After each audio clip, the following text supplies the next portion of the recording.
welcome in. If you're back to the channel, then welcome back.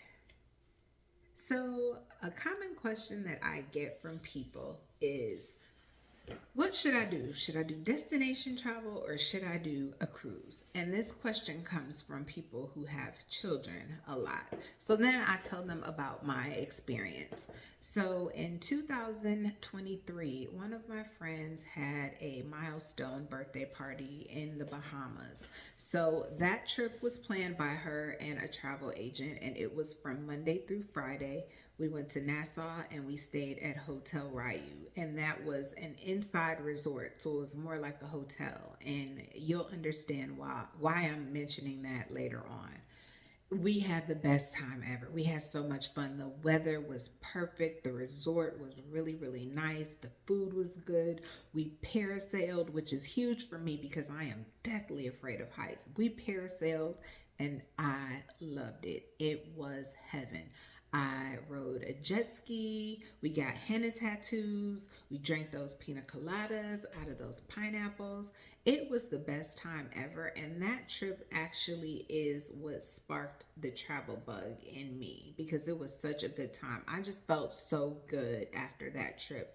And that is what made me realize that everybody needs to be traveling. We did a tour of Nassau, Bahamas, and we had the best tour guide ever. He showed us the house he grew up in. It was super small, it looked like it was only 200 or 300 square feet. But he did a tour. He showed us where, I don't know, I can't remember if it's called Carnival, but whatever the Caribbean celebration they have in Nassau, he showed us where the costumes were made. And told us about COVID during that time, and they had an entire a bunch of walls with murals of people who passed away from COVID. It was just such an enriching trip to be able to see different culture, and from there I decided that from here on out I am traveling.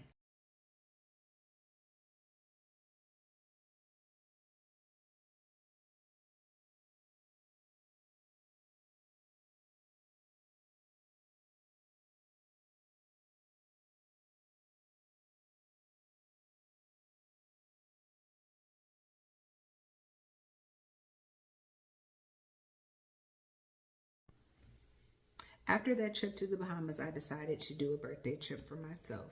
My birthday is in November and I wanted to go parasailing again. So I got a travel agent from Thumbtack, I believe, and she suggested the Dominican Republic. So I told her I just want to parasail. So she said, if you go in the United States, the waters are kind of choppy sometimes in the winter. So she suggested the Caribbean, and that's how we landed on the Dominican Republic.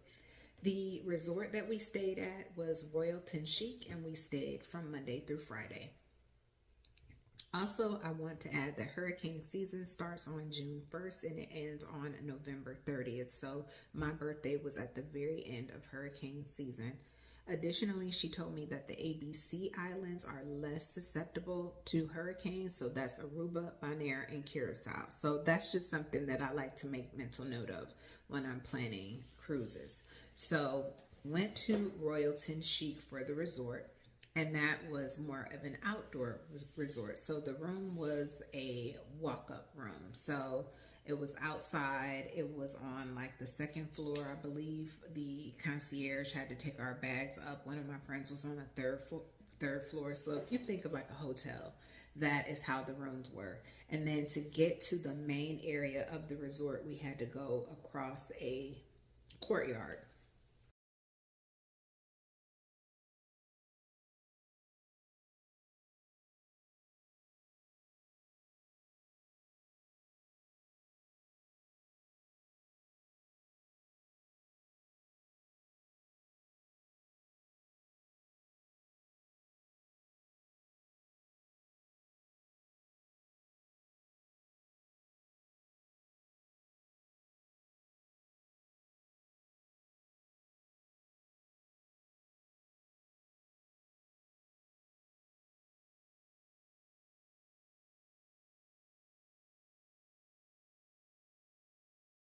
So we went across the courtyard, and then that's where all of the action was. So that's where the check-in desk was.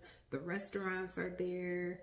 Everything about the resort is there in that courtyard. So we'd have to walk there to get to and from whatever we wanted to do on the resort. And the restaurants were air conditioned. A lot of the stores within the resort were air conditioned, but the place where we had breakfast was open.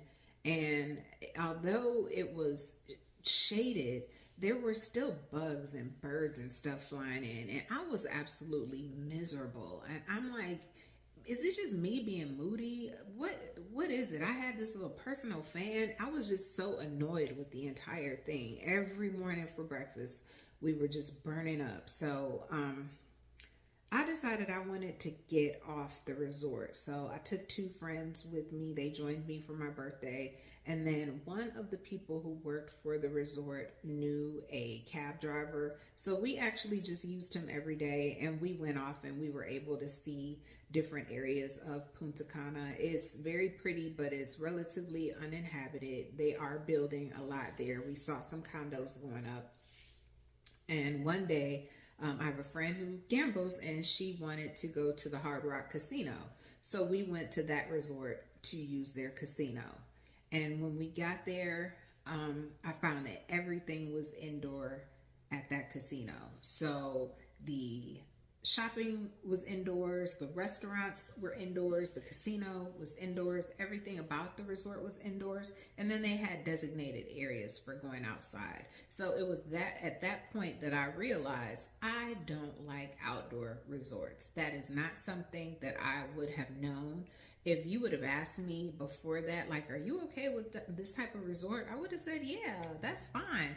But when I was there, I was miserable. It was probably only in the 80s, but it felt like 150 degrees. It was so hot outside there and so humid everywhere. So at that point, I decided I never want to go to an outside resort again.